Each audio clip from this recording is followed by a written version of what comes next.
സഹിക്കാൻ കഴിയാത്ത സങ്കടമുണ്ടാകുമ്പോൾ നെഞ്ചിലൊരു വല്ലാത്ത ഭാരം അനുഭവപ്പെടാറുണ്ടോ?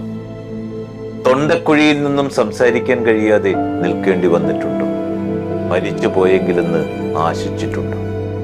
ബന്ധത്തിന്റെ തുടക്കത്തിൽ പെരും സ്നേഹത്താൽ പൊതിയുകയും പിന്നീട് കാരണമേതുമില്ലാതെ അകൽച്ച പാലിച്ചും ബഹുമാനക്കേട് കാണിച്ചും ചിന്താക്കുഴപ്പം ഉളവാക്കുകയും ചെയ്യുന്നവരെ പരിചയമുണ്ടോ? ആരുടെ മുമ്പിലും നമ്മുടെ സന്തോഷങ്ങളെ പണയം വെക്കാതിരിക്കുക.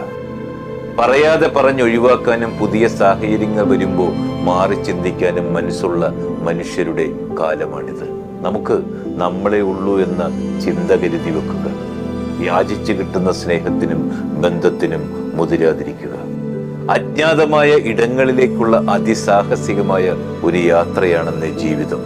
വഴി തെളിക്കുന്നവരെക്കാൾ വഴി മുടക്കുന്നവരാകും ജീവിതത്തിൽ കണ്ടുമുട്ടുന്നതിൽ ഏറെ.